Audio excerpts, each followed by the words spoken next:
Bonjour, bienvenue dans la Minute List. Je tenais à vous remercier car vous êtes désormais 100 à suivre cette chaîne. Et afin de vous remercier, j'ai décidé de faire une petite vidéo hors série. Il paraît que les tops, ça fonctionne sur YouTube.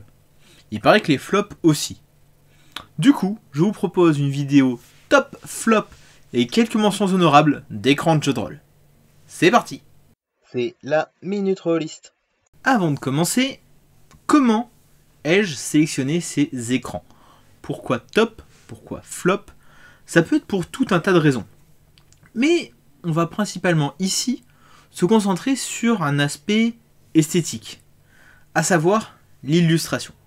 Qu'est-ce que je pense de telle ou telle illustration? Parfois, l'intérieur suit et est bien, parfois l'intérieur ne suit pas et est pourri. J'en parlerai un petit peu, mais là, on va parler de beaux écrans. Ou d'écrans pas beaux. Je vais peut-être parler une fois de temps en temps de l'intérieur, mais ce ne sera pas obligatoirement le sujet. Peut-être d'une prochaine vidéo, quels sont les meilleurs écrans, les mieux organisés. À voir. Je déclare ainsi ce top 10 flop 3 et quelques mentions honorables des écrans de jeux de rôle ouverts. Commençons par l'écran de Vivere. Vivere, c'est un jeu de rôle que vous avez des chances de connaître si vous avez déjà participé à des financements ou si vous avez déjà fait quelques recherches du type jeu de rôle JDR sur Ulule. En effet, ce jeu de rôle ressort pratiquement à chaque fois. Et pour cause, c'est l'un des tout premiers JDR à avoir été financé via cette plateforme. Pourquoi mention honorable? L'illustration est vraiment cool, elle nous plonge bien dans cet univers de Space Fantasy. Au niveau de l'intérieur, il y a plein d'informations super intéressantes, mais nous détaillerons ça le jour où je parlerai du jeu. Mais surtout, nous sommes face à un écran d'un jeu de rôle qui a été financé à hauteur de pas grand chose il y a quasiment 10 ans.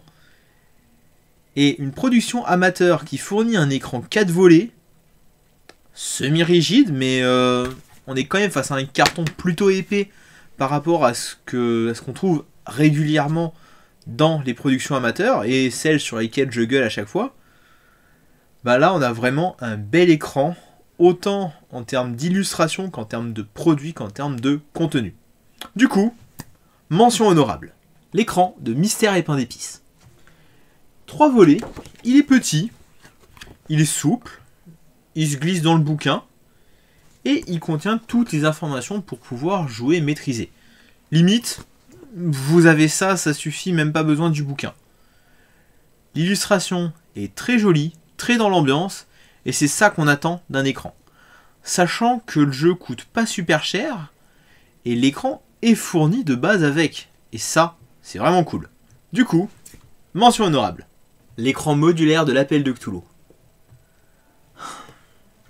Cet écran m'attriste au plus haut point. A l'origine, il a été offert à tous les backers qui ont financé le Jour de la Bête et les Masques de Nyarlathotep. Dans cet écran, on a des emplacements pour pouvoir glisser des pages qui contiennent les règles du système de l'Appel de Cthulhu. On a des pages sous ce format-là, avec les règles et à quelle catégorie elles appartiennent. Une page comme ça peut être remplacée par plein d'autres choses, notamment par un résumé de scénario ou par un résumé de campagne. Vous gardez 2 des volets de votre écran avec les règles de l'Appel de Cthulhu, et sur le 3e, vous mettez une map, vous mettez le résumé du scénario que vous jouez, etc. etc. Je suis sûr que Sans Détour avait plein de projets autour de cet écran modulaire. Et ça me fait chier que Sans Détour ait coulé. Du coup, si jamais vous trouvez cet écran dans le commerce, pour pas trop cher, enfin, quand je dis dans le commerce, c'est plus sur le marché de l'occasion, si vous le trouvez à 20, 25 euros, prenez-le, vous arriverez à le rentabiliser. Mention honorable. Maintenant, parlons des pires écrans de ma collection. L'écran de Cthulhuac. Oh putain qu'il est vilain. Alors, ok, le médaillon de Cthulhu au centre, super joli. Par contre, le patchwork autour incompréhensible, c'est un peu dégueulasse. Le bonhomme qui tombe là, le on sait trop quoi, bon d'accord, c'est un peu horrifique, mais c'est abstrait. l'obélisque, le profond. Franchement, c'est trop patchwork, tout et n'importe quoi, pour dire que c'est un écran de Cthulhu. En plus, l'écran est pas de super qualité. Là, il est scratché. Là, il est scratché. Le revêtement part au moindre frottement. Du coup, mais l'écran de Plenilunio, c'est un cul. Vous voulez une bonasse qui monte son cul sur un écran, vous prenez cet écran. Vous voulez un écran pour du Medfan ou de la Dark Fantasy, bah c'est pas parce qu'il y a des squelettes autour que ça en fait un écran pour de la Dark Fantasy. C'est juste un cul. C'est tout. L'écran de Johanna Fark. Alors, il est pas moche, mais il faut avoir lu le jeu de rôle pour pouvoir comprendre ce qui ne va pas dans cet écran. Du coup, je vous invite à vous abonner à la chaîne et vous saurez tout lorsque je reparlerai de Johanna Fark. Bon, d'accord, je vais vous expliquer ce qui couac. Vous voyez ici, il y a un putain de dragon.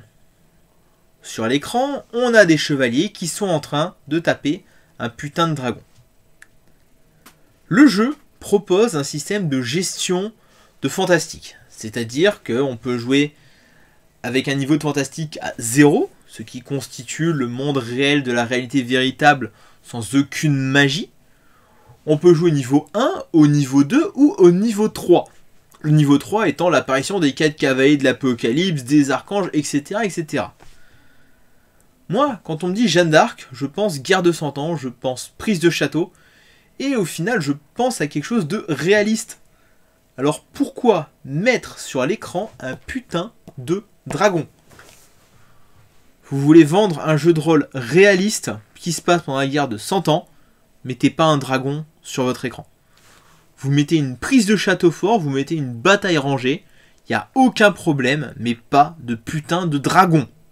Merde. Pire écran que je possède. Maintenant que tout le sel est passé, sucrons cette vidéo. L'écran de Crime. Il est beau, il est large, il est haut, l'illustration est magnifique, il peut être réutilisé dans plein de jeux de rôle, et voilà. Et nous sommes à la 10e position. Pourquoi seulement en 10e position?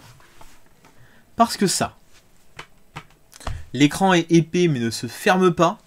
On a une grosse tranche. Alors, c'est pratique pour le mettre dans la bibliothèque, mais franchement, c'est pas ce qui importe. L'écran est totalement courbé. Alors oui, l'illustration est belle, mais en termes de travail, en termes de produit, ben, c'est pas fameux. L'écran de Quantique.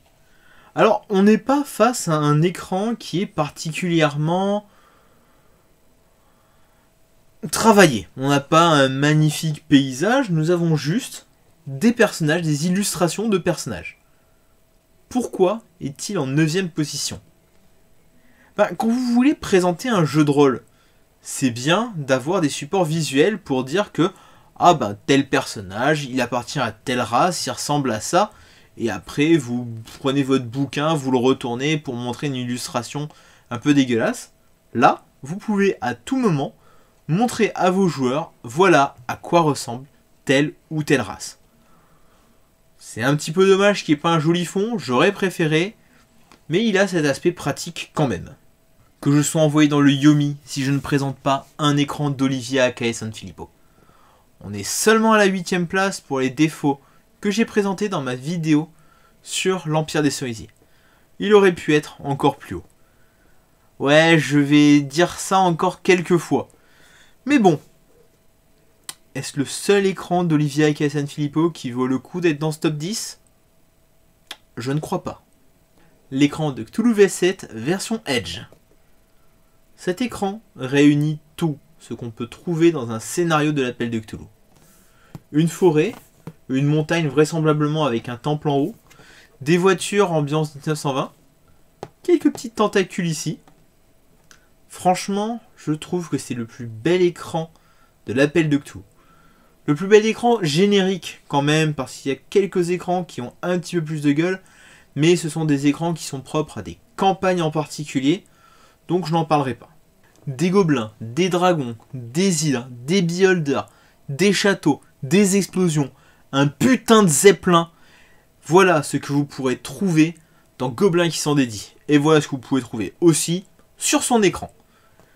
Il est joli, il pète partout en termes d'explosion, en termes de couleurs. C'est un petit écran très efficace et nous reparlerons de ce jeu un autre jour. Bah oui, faut bien que je tease mes prochaines vidéos. Inaugurons le top 5 avec l'écran de Mutt. Ce coup de patte vous dit peut-être quelque chose. Ce top 5, on inaugure avec un écran d'Olivier aka Sanfilippo. C'est le plus bel écran qu'il a fait selon moi. Il est beau, il est dans l'ambiance, il ne révèle pas tout en disant beaucoup. Et en plus, il est fourni directement avec le jeu lorsque vous l'achetez. J'aurais peut-être pu en faire une vidéo pour Noël, mais je trouve qu'il y a mieux à se procurer. Mais j'en parlerai quand même un jour. Tales from the Loop. C'est sûrement l'un des écrans qui arrive le mieux à dégager l'ambiance de son univers. Les personnages voient tout, ils voient les choses, mais tout est caché par un voile de mystère qu'ils vont devoir élucider. L'écran est sombre, certes, mais cet aspect sombre est justifié par l'univers et par l'ambiance qu'on impose aux joueurs. C'est un très bel écran, il est en 4e position, et c'est maintenant que les choses sérieuses commencent. Freaks Wheel. Autant je n'apprécie pas particulièrement le jeu au niveau de son système, autant j'adore la BD et j'adore l'écran. Je pense que le fait que ce soit un dessin, au final une case de la BD, illustrée et coloriée, apporte pour beaucoup. Par rapport aux autres illustrations qui la plupart du temps essayent d'avoir un rendu pseudo-réaliste, là on est face à un dessin dessiné comme on en trouve dans des BD. Ça rend super bien et c'est pour cela qu'il est en 3e position. Le cabinet des murmures. L'écran est beau. L'écran est équilibré. Nous avons tout qui est concentré au centre de l'écran. Les extérieurs ne servent qu'à magnifier le fond. Un fond qui au final n'est pas très développé. Nous avons le logo des cabinets des murmures sur les deux côtés. Il y a de la symétrie. J'aime ça. Et je reparlerai de ce jeu très bientôt. Ou pas bientôt. Mais j'en reparlerai. En première place, l'écran qui m'a donné envie de faire cette vidéo. Avec cette daube. Château Falkenstein. Des couleurs parfaitement équilibrées, un trait réaliste, une ambiance, un rappel à chaque élément de l'univers, tout dans cet écran transpire le fanservice. Il y a tout ce qui est nécessaire pour pouvoir rappeler cette ambiance unique.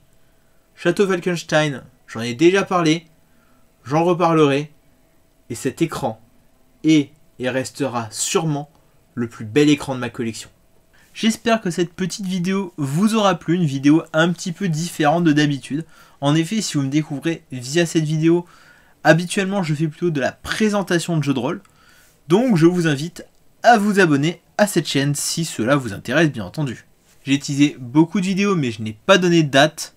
Alors sachez que dans la prochaine, je parlerai d'un jeu de rôle dont j'ai présenté l'écran aujourd'hui. Ciao.